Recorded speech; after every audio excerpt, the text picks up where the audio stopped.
ಸದ್ಗುರುನಾಥ ಶರಣಂ ಜಯ ಜಯ. ಓಂ ಸಚ್ಚಿದಾನಂದ ಶರಣಂ ಜಯ ಜಯ. ಎಲ್ಲರಿಗೂ ನನ್ನ ನಮಸ್ಕಾರಗಳು. ಜ್ಞಾನೇಶ್ವರಿ ಗೀತಾಮೃತದಲ್ಲಿ ಈಗ ದುರ್ಯೋಧನನು ಯುದ್ಧರಂಗದಲ್ಲಿರ್ತಕ್ಕಂಥ ಸೇನೆಯನ್ನು ನೋಡಿ ದ್ರೋಣಾಚಾರ್ಯರಿಗೆ ಕುಚೋದ್ಯದ ಮಾತುಗಳಂತೆ ಅವರ ಮನಸ್ಸಿನ ಭಾವನೆಗಳನ್ನು ಕೆಣಕುವಂತೆ ಮಾತನಾಡ್ತಾ ಇದ್ದ. ತಮ್ಮ ಸೇನೆಯಲ್ಲಿರ್ತಕ್ಕಂಥ ವೀರರ ವಿವರಣೆಯನ್ನು ಕೂಡ ಕೊಡ್ತಾ ಇದ್ದ. ಈ ವಿಚಾರವನ್ನು ಸಂಜಯನು ಧೃತರಾಷ್ಟ್ರನಿಗೆ ಹೇಳ್ತಾ ಇದ್ದ. ಈಗ ದುರ್ಯೋಧನ ಇನ್ನೇನೇನು ಹೇಳ್ತಾನೆ ಅಂತ ನೋಡೋಣ. ನಮ್ಮ ಸೈನ್ಯದ ನಾಯಕತ್ವವನ್ನು ಭೀಷ್ಮನಿಗೆ ಕೊಟ್ಟಿರುವೆನು. ಇವನಿಗೆ ಇನ್ನೂ ಪಟ್ಟಾಭಿಷೇಕ ಆಗಿಲ್ಲ. ತಂದೆಯಿಂದ ನಾಮಕಾವಸ್ಥೆ ರಾಜನಾಗಿದ್ದಂಥ ಧೃತರಾಷ್ಟ್ರನಿಂದ ಅಧಿಕಾರವನ್ನು ಕಿತ್ಕೊಂಡು ಈಗ ಇವನು ಭೀಷ್ಮರಿಗೆ ನಾಯಕತ್ವದ ಪಟ್ಟವನ್ನು ಕೊಟ್ಟಿದ್ದೀನಿ ಅಂತ ಹೇಳ್ತಾನೆ.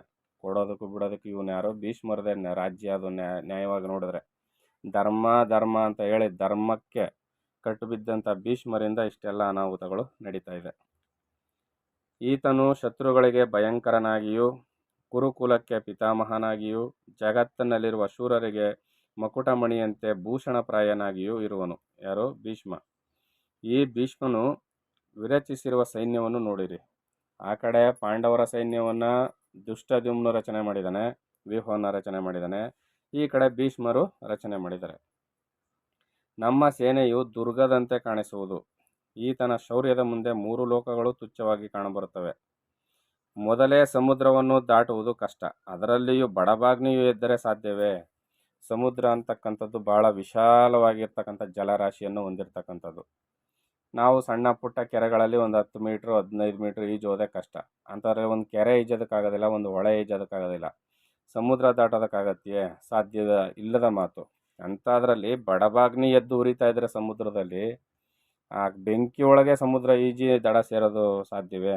ಹೇಗೋ ಪ್ರಳಯಾಗ್ನಿಗೆ ವಾಯುವಿನ ಸಹಾಯವು ದೊರೆತಂತೆ. ಮೊದಲೇ ಪ್ರಳಯಾಗ್ನಿ ಉರಿತಾ ಇರ್ತದೆ, ಅದಕ್ಕೆ ಗಾಳಿ ಬೀಸಿದ್ರೆ ಇನ್ನೂ ಬೆಂಕಿ ಜಾಸ್ತಿ ಆಗುವಂತೆ ನಮ್ಮ ಸೈನ್ಯಕ್ಕೆ ಗಂಗಾಪುತ್ರನಾದ ಭೀಷ್ಮನು ಸೇನಾಪತಿಯಾದದ್ದು ಅನುಕೂಲವಾಯಿತು. ಅಲ್ಲಿಗೆ ಭೀಷ್ಮ ಎಷ್ಟು ಭಯಂಕರ ಯುದ್ಧ ಪ್ರತಾಪಶಾಲಿ ಅಂತ ಯೋಚನೆ ಮಾಡಬೇಕು. ಇಷ್ಟೆಲ್ಲ ಉಪಮೇಯ ಉಪಮಾನಗಳನ್ನ ಕೊಟ್ಟು ಭೀಷ್ಮನನ್ನು ಉದಾಹರಿಸ್ತಾ ಇದ್ದಾನೆ. ಒಂದು ಮಾತನ್ನು ಹೇಳುವೆನು, ನಮ್ಮೊಡನೆ ಪಾಂಡವರು ಯುದ್ಧ ಮಾಡುವುದು ಏತಕ್ಕೆ? ಅವರಿಗೆ ವಿಜಯದ ಆಶೆಯು ಸಾಧ್ಯವೇ? ಅಲ್ಲದೆ ಪಾಂಡವರ ಸೇನೆಯು ಸ್ವಲ್ಪವೇ ಆಗಿರುವುದು. ಅವರಲ್ಲಿ ನಮ್ಮೊಡನೆ ಯುದ್ಧ ಮಾಡಿ ಗೆಲ್ಲುವಂತಹ ಸಮರ್ಥರಾರು ಇರುವರು. ಅವರ ಸೇನೆಗೆ ಪ್ರಬಲನೂ ಉದ್ದಂಡನೂ ಆದ ಭೀಮಸೇನನು ನಾಯಕನಾಗಿರುವನು. ಇಷ್ಟು ವಿಷಯಗಳನ್ನು ತಿಳಿಸಿ ದುರ್ಯೋಧನನು ತನ್ನ ಮಾತನ್ನು ನಿಲ್ಲಿಸಿದನು. ಇಷ್ಟೆಲ್ಲವನ್ನು ಹೇಳಿ ದುರ್ಯೋಧನ ಸುಮ್ಮನಾಗ್ತಾನೆ. ಅನಂತರ ಆತನು ತನ್ನ ಸೈನಿಕರೆಲ್ಲರೂ ಕುರಿತು ಹೀಗೆಂದನು. ಸೈನಿಕರಿಗೆ ಹೇಳ್ತಾನೆ. ಈಗ ಮೊದಲು ಗುರುಗಳಿಗೆ ಹೇಳ್ಬಿಟ್ಟ ಇಷ್ಟನ್ನು. ಈಗ ಸೈನಿಕರಿಗೆ ಏನು ಹೇಳ್ತಾನೆ ಅಂದರೆ, ನೀವುಗಳೆಲ್ಲರೂ ನಿಮ್ಮ ನಿಮ್ಮ ದಳಗಳನ್ನು ಸರಿಪಡಿಸಿಕೊಳ್ಳಿರಿ. ದಂಡನಾಯಕರುಗಳಿರ್ತಾರಲ್ಲ ಅವ್ರಿಗೆಲ್ಲ ನಿಮ್ಮ ದಳವನ್ನು, ನಿಮ್ಮ ಬೆಟಾಲಿಯನನ್ನು ಸರಿಪಡಿಸಿಕೊಳ್ಳಿ. ನಮ್ಮ ಮಹಾರಥಿಗಳೆಲ್ಲರೂ ನಿಮ್ಮ ನಿಮ್ಮ ಅಕ್ಷೋಹಿಣಿ ಸೈನ್ಯವನ್ನು ಸಂರಕ್ಷಿಸುತ್ತಾ ಭೀಷ್ಮನ ಆಜ್ಞೆಗನುಸಾರವಾಗಿ ನಡೆದುಕೊಳ್ಳಿರಿ. ಭೀಷ್ಮರೇ ಇಲ್ಲಿ ಸೈನ್ಯಾಧಿಪತಿ, ಅದರಿಂದ ಅವ್ರು ಹೇಳ್ದಂಗೆ ಕೇಳ್ರಿ ಅಂತ ಆಜ್ಞೆ ಮಾಡ್ತಾ ಇದ್ದಾನೆ ಎಂದನು. ಅನಂತರ ದ್ರೋಣಾಚಾರ್ಯರನ್ನು ಕುರಿತು, ತಾವು ಗಂಗಾಪುತ್ರನಾದ ಭೀಷ್ಮನನ್ನು ರಕ್ಷಿಸಿರಿ. ಯಾಕಂದರೆ ಯಾರು ಸೇನಾಧಿಪತಿಯೋ ಆತನನ್ನು, ದಂಡನಾಯಕನನ್ನು ರಕ್ಷಿಸಿದ್ರೆ ರಕ್ಷಣೆ ಮಾಡಬೇಕು. ಇಲ್ಲಾಂದ್ರೆ ಆತ ಸೋತವರ ಮಿಕ್ಕ ಸೈನ್ಯ ಎಲ್ಲ ದಿಕ್ಕೆಟ್ಟು ಹೋಗ್ಬಿಡ್ತದೆ. ಈಗ ಒಂದು ಮನೆಯಲ್ಲಿ ಯಜಮಾನ ಇರ್ತಾನೆ, ದಷ್ಟಪುಷ್ಟವಾಗಿ ಚೆನ್ನಾಗಿ ಕಾರ್ಯ ನೋಡ್ಕೊಂಡು ಹೋಗ್ತಾ ಇರ್ತಾನೆ, ಸಂಪಾದನೆ ಮಾಡ್ತಿರ್ತಾನೆ, ಒಂದು ಮನೆ ನಡೆಸ್ತಾ ಇರ್ತಾನೆ. ಅವನಿಗೇನಾದ್ರು ತೊಂದರೆ ಆಯಿತು ಅಂದರೆ ಇಡೀ ಸಂಸಾರ ದಿಕ್ಕೆಟ್ಟು ಹೋಗುತ್ತಲ್ಲ, ಆ ರೀತಿಯಲ್ಲಿ. ಅದರಿಂದ ಭೀಷ್ಮನನ್ನು ರಕ್ಷಿಸಿರಿ. ನನ್ನಂತೆ ಅವರನ್ನು ಭಾವಿಸಿ ರಕ್ಷಿಸುವ ಭಾರವು ತಮ್ಮದಾಗಿದೆ. ನನಗೇನು ಮರ್ಯಾದೆ ಕೊಡ್ತಿರೋ ಭೀಷ್ಮರಿಗೂ ಕೂಡ ಅದೇ ಮರ್ಯಾದೆಯನ್ನು ಕೊಟ್ಟು ಅವರನ್ನು ರಕ್ಷಣೆ ಮಾಡಿ. ನಮ್ಮ ಸೈನ್ಯಕ್ಕೆಲ್ಲ ಪ್ರಾಣವಾಗಿರುವ ಭೀಷ್ಮನನ್ನು ರಕ್ಷಿಸಿದರೆ ಆತನು ನಮ್ಮ ಸರ್ವದಳಗಳನ್ನು ರಕ್ಷಿಸುವನು. ನಮ್ಮ ಸೋಲು ಗೆಲುವುಗಳೆಲ್ಲ ನಿಮ್ಮಗಳ ಭರವಸೆಯಿಂದಲೇ ನಿಂತಿದೆ ಎಂದು ಹೇಳಿದನು. ಅವರೆಲ್ಲರೂ ಅದಕ್ಕಾಗೆ ಬಂದಿದ್ದಾರೆ. ಮತ್ತೆ ಎಚ್ಚರಿಸಿ ಅವ್ರನ್ನ ಅವನು ಹುರಿದುಂಬಿಸ್ತಾನೋ, ಅಥವಾ ನೀವೇನಾದ್ರು ಹಂಗೇನಾದ್ರು ತಪ್ಪು ಮಾಡಿದ್ರೆ ನಿಮ್ಮನ್ನು ಬಿಡೋದಿಲ್ಲ ಅಂತ ಎದುರಿಸ್ತಾನೋ, ಅದು ಆತನ ಮನಸ್ಸಿನಲ್ಲೇ ಗೊತ್ತು. ದುರ್ಯೋಧನನ ಈ ಮಾತುಗಳನ್ನು ಕೇಳಿದ ಭೀಷ್ಮನು ಸಂತುಷ್ಟನಾಗಿ ಪ್ರಬಲವಾಗಿ ರಣಘೋಷ ಮಾಡಿದನು. ನೋಡಿ, ಎಂಥ ಮಹಾಜ್ಞಾನಿ ಅನಿಸ್ಕೊಂಡ ಭೀಷ್ಮನು ಕೂಡ ಹೊಗಳಿಕೆಯ ಮಾತುಗಳಿಗೆ ಉಬ್ಬಿ ಹೋಗ್ಬಿಟ್ಟ. ಏನು ಮಾಡ್ತಾನೆ? ದುರ್ಯೋಧನನ ಈ ಮಾತುಗಳನ್ನು ಕೇಳಿ ಭೀಷ್ಮನು ಸಂತುಷ್ಟನಾಗಿ ಪ್ರಬಲವಾಗಿ ರಣಘೋಷ ಮಾಡಿದನು. ಈ ವಿಲಕ್ಷಣವಾದ ಸಿಂಹನಾದವು ಉಭಯ ಸೈನಿಕರ ಹೃದಯವನ್ನು ಕಂಪನಗೊಳಿಸಿತು. ಯಾವಾಗ ಭೀಷ್ಮ ಒಂದು ರಣಘೋಷವನ್ನು ಮಾಡಿದ್ನೋ ಎರಡೂ ಸೈನ್ಯಗಳಲ್ಲಿ ಎಲ್ಲರ ಎದೆಯಲ್ಲಿ ಅಳುಕು ಹುಟ್ಟಾಯಿತು, ಭಯ ಹುಟ್ಟಿತು, ಕಂಪಿಸ್ಬಿಟ್ರು ಎಲ್ಲ ಒಂದ್ಸಲ. ಯಾಕೆ ಯುದ್ಧ ಅಂದ್ರೆ ಏನು, ಅಲ್ಲಿ ಒಬ್ರಿಗೊಬ್ರು ಕೈ ಕುಲ್ಕಿ ಕುಶಲೋಪರಿ ಮಾತಾಡ್ತಾರ, ಆಯುಧಗಳಿಂದ ಚುಚ್ಚು ಒಡೆ ಕೊಲ್ಲು ಅಂತ ಇರ್ತದೆ. ಯಾವ ಗಳಿಗೆಯಲ್ಲಿ ಯಾರ ಪ್ರಾಣ ಹೋಗುತ್ತೋ ಗೊತ್ತಿಲ್ಲ. ಅನಂತರ ಭೀಷ್ಮನು ತನ್ನ ವೀರ್ಯ ಸ್ಫೂರ್ತಿಯ ಬಲದಿಂದ ಶಂಖವನ್ನು ಊದಿದನು. ಹಾಗೆಲ್ಲ ಶಂಖಗಳಿರ್ತಿದ್ವು ಒಬ್ಬೊಬ್ರಿಗೊಂದೊಂದು. ಆ ಶಂಖವನ್ನು ಊದಿದನು. ಸಿಂಹನಾದದೊಡನೆ ಶಂಖಧ್ವನಿಯು ಸೇರಲು ಮೂರೂ ಲೋಕದವರ ಕಿವಿಗಳು ಕಿವುಡಾದವು. ಭೀಷ್ಮನು ಮೊದಲೇ ಕಿರ್ಚಿ ಇದರ ಘೋಷಣೆಯನ್ನು ಮಾಡ್ತಾನೆ, ಕಂಪಿಸ್ತಾನೆ, ಅದ್ರ ಜೊತೆಗೆ ಶಂಖವನ್ನು ಊದ್ತಾನೆ. ಹಾಗೇನಾಗುತ್ತೆ, ಅಲ್ಲಿದ್ದವ್ರಿಗೆಲ್ಲ ಭಯಭೀತರಾಗಿ ಎಲ್ಲರ ಕಿವುಡಾಗುವಂತೆ ಊದಿದನು. ಕಿವುಡಾಗುವಂತೆ ಊದಿದನು ಅಂದ್ರೆ ಅರ್ಥ ಏನು, ಅಷ್ಟು ಕರ್ಕಶವಾಗಿತ್ತು ಭೀಷ್ಮನ ಧ್ವನಿ ಮತ್ತು ಶಂಖಧ್ವನಿ ಎರಡುವೆ. ಆಕಾಶವೇನಾದರೂ ಭೂಮಿಯ ಮೇಲೆ ಕಳಚಿ ಬೀಳುವುದೇನೋ ಎಂದು ಜನರು ಬೆದರಿದರು. ಆ ರೀತಿಯಲ್ಲಿ ಗರ್ಜನೆ. ಆ ಗರ್ಜನೆಗೆ ಸಮುದ್ರವು ಉಕ್ಕಿದಂತಾಯಿತು. ವಿಶ್ವದಲ್ಲಿರುವ ಸ್ಥಾವರ ಜಂಗಮ ರೂಪ ಪ್ರಾಣಿಗಳೆಲ್ಲ ನಡುಗಿದರು. ಗಿರಿಪರ್ವತ ಗುಹೆಗಳೆಲ್ಲ ಪ್ರತಿಧ್ವನಿ ಹೊರಟಿತು. ಆ ಕ್ಷಣದಲ್ಲಿ ಉಭಯ ಸೈನ್ಯದ ರಣವಾದ್ಯವು ಸೈನಿಕರನ್ನು ಗಡಿಬಿಡಿಗೊಳಿಸಿತು. ಸೈನಿಕರೇ ಎದುರಿ ಹೋದ್ರು, ಏನು ಹಿಂಗಾಗೋಯ್ತಲ್ಲ ಅಂತ. ಅಸಂಖ್ಯಾತ ವಾದ್ಯಗಳಿಂದ ಭಯಂಕರ ಕರ್ಕಶವೂ ಆದ ಶಬ್ದವು ಮಹಾಪ್ರಳಯದ ಒದಗಿದಂತೆ ವೀರರ ಹೃದಯವೆಲ್ಲ ಕಂಪಿಸಿತು. ನಗಾರಿ, ಬೇರೆ, ಮೃದಂಗ, ಶಂಖ, ಜಲ್ಲರಿ, ರಣಕಹಳ ಇವುಗಳನ್ನು ರಭಸದಿಂದ ಬಾರಿಸಿದರು. ನೋಡಿ, ಇದಿಷ್ಟುವೇ ಸಂಗೀತ ವಾದ್ಯಗಳಲ್ಲ. ಇವು ಎಲ್ಲಿ ಬಳಸುವಂಥವು, ಯುದ್ಧರಂಗದಲ್ಲಿ ಬಳಸುವಂಥ. ಇವು ಶಬ್ದವನ್ನೇ ಉಂಟು ಮಾಡ್ತಕ್ಕಂಥವು, ಆದರೆ ಇವು ಯುದ್ಧರಂಗದಲ್ಲಿ ಬಳಸ್ತಕ್ಕಂಥವು. ನಗಾರಿ, ಬೇರಿ, ಮೃದಂಗ, ಶಂಖ, ಜಲ್ಲರಿ, ರಣಕಹಳೆ ಇವುಗಳು ರಭಸದಿಂದ ಬಾರಿಸಿದರು. ಕೆಲವರು ಭುಜಗಳನ್ನು ತಟ್ಟುತ್ತಾ ವೀರಾವೇಶದಿಂದ ಗರ್ಜಿಸುವರು. ಕೆಲವರು ಆವೇಶ ಬಂದಂಥವರಾಗಿ ವೀರಾವೇಶದಿಂದ ಓ ಆ ಅಂತ ಕಿರ್ಚಿ ನನ್ನನ್ನು ಬಿಡ್ರಿ, ಮೊದಲು ಎಲ್ಲರೂ ಕೊಂದಾಕ್ಬಿಡ್ತೀನಿ ಅನ್ನೋ ರೀತಿಯಲ್ಲಿ ಹಾರಾಡ್ತಾ ಇದ್ರು. ಕೆಲವರು ಕ್ರೋಧದಿಂದ ಆರ್ಭಟಿಸುವರು. ಅವ್ರಿಗೂ ಇವ್ರಿಗೂ ಸಂಬಂಧನೇ ಇಲ್ಲ, ಆದರೂ ಕ್ರೋಧವನ್ನು ತಂದುಕೊಂಡು ಆರ್ಭಟಿಸ್ತಾ ಇದ್ರು.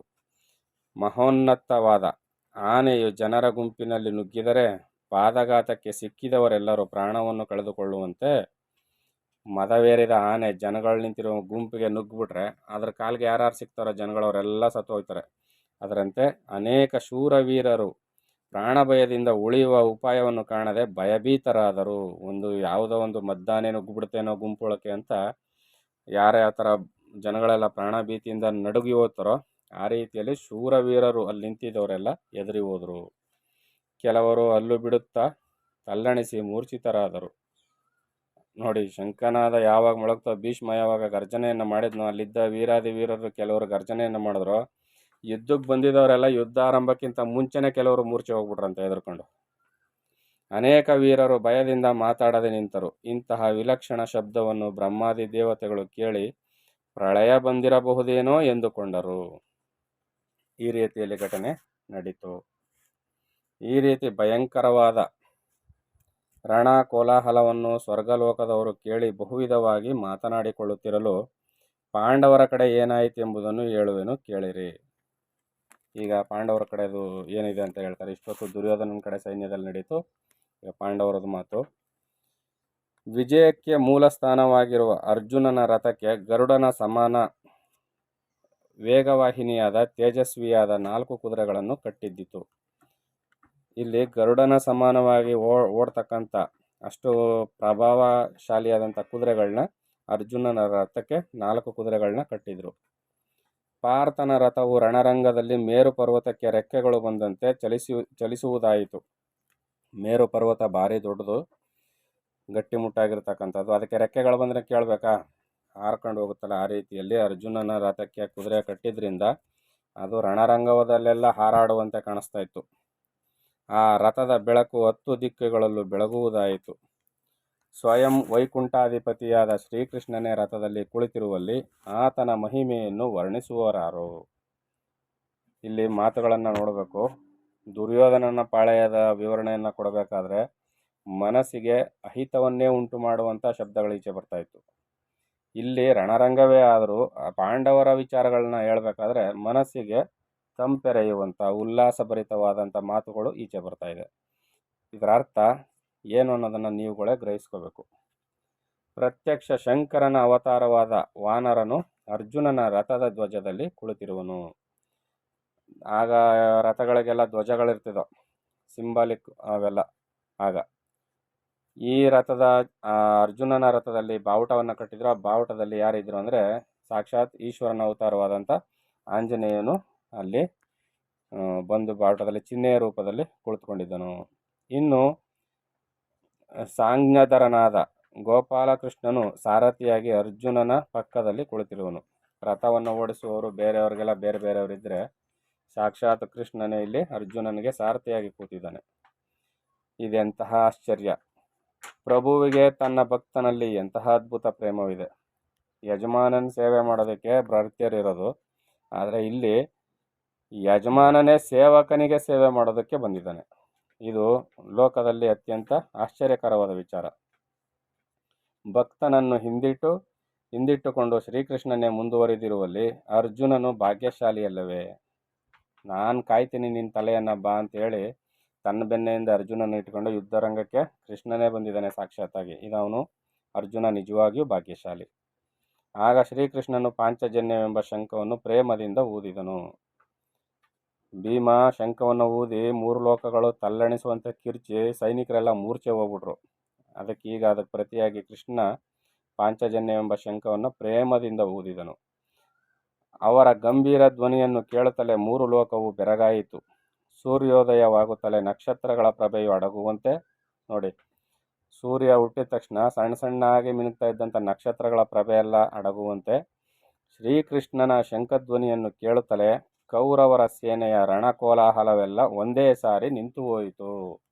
ಅವರು ಮಾಡಿದ ಭಯಂಕರ ಇದಕ್ಕೆ ದೇವಾನುದೇವತೆಗಳೆಲ್ಲ ಬಂದು ಸೇರಿಬಿಟ್ರು. ಏನಪ್ಪ ಪ್ರಳಯ ಆಗುತ್ತೋ ಏನೋ ಅಂತ ಎದುರಿ ಭಯಭೀತರಾಗಿದ್ರಲ್ಲ, ಅಂಥ ಕೋಲಾಹಲವು ಕೂಡ ಕೃಷ್ಣನ ಶಂಖಧ್ವನಿಯಿಂದಾಗಿ ನಕ್ಷತ್ರಗಳು, ಸೂರ್ಯನ ಬೆಳಕಿಗೆ ನಕ್ಷತ್ರಗಳು ಮರೆಯಾಗುವಂಥ ಕೃಷ್ಣನ ಈ ಶಂಖಧ್ವನಿಯಿಂದಾಗಿ ಆ ಕೌರವರ ಆರ್ಭಟತನ ಎಲ್ಲ ಮರೆಯಾಗಿ ಹೋಯ್ತಂತ. ಆ ಕ್ಷಣದಲ್ಲಿಯೇ ಧನುರ್ಧಾರಿಯಾದ ಅರ್ಜುನನು ದೇವದತ್ತವೆಂಬ ಶಂಖವನ್ನು ಊದಿದನು. ಈ 2 ಶಂಖಗಳ ಧ್ವನಿಯು ಏಕವಾಗಲು, ಯಾವುದು ದೇವದತ್ತ ಎಂಬ ಶಂಖವನ್ನು ಅರ್ಜುನ ಊದಿದ, ಪಾಂಚಜನ್ಯ ಎಂಬ ಶಂಖವನ್ನು ಕೃಷ್ಣನು ಊದಿದ, ಈ 2 ಶಂಖಗಳ ಧ್ವನಿ ಒಂದಾಗಲು ಬ್ರಹ್ಮಾಂಡವೇ 100 ಸಹಸ್ರಾರು ಭಾಗವಾಯಿತೇನೋ ಎನ್ನುವಂತಾಯಿತು. ಆಗ ಭೀಮಸೇನನು ಆವೇಶದಿಂದ ಕಾಲನಿಗೆ ಸಮಾನವಾದ ಪೌಂಡ್ರವೆಂಬ ಮಹಾಶಂಖವನ್ನು ಊದಿದನು. ಈ ಶಂಖನಾದ ಪ್ರಳಯ ಕಾಲದ ಮೇಘಗರ್ಜನೆಯಂತೆ ಭಯ ಹುಟ್ಟಿಸಿತು. ನಂತರ ಯುಧಿಷ್ಠರನು ಅನಂತರ ವಿಜಯನಾಮಕ ಶಂಖವನ್ನು ಊದಿದನು. ಈ ಧ್ವನಿಗಳು ಯಮರಾಜನು ಭಯಭೀತನಾದನೋ ಎನ್ನುವಂತೆ ತೋರಿತು. ಯಮನೇ ಭಯಭೀತಿಗೊಳ್ಳುವಂತೆ ಧರ್ಮರಾಯನ ಶಂಖಧ್ವನಿ ಇತ್ತು ಅಂತ ಇಲ್ಲಿ ಹೇಳ್ತಾ ಇದ್ದಾರೆ. ಇನ್ನು ಮುಂದಿನ ವಿಚಾರವನ್ನು ಮುಂದಿನ ಆಡಿಯೋದಲ್ಲಿ ನೋಡೋಣ. ಎಲ್ಲರಿಗೂ ಒಳ್ಳೆಯದಾಗಲಿ. ಓಂ ಸದ್ಗುರುನಾಥ ಶರಣಂ ಜಯ ಜಯ. ಓಂ ಸಚ್ಚಿದಾನಂದ ಶರಣಂ ಜಯ ಜಯ. ಹರಿ ಓಂ ತತ್ಸತ್. ಹರಿ ಓಂ ತತ್ಸತ್. ಹರಿ ಓಂ ತತ್ಸತ್.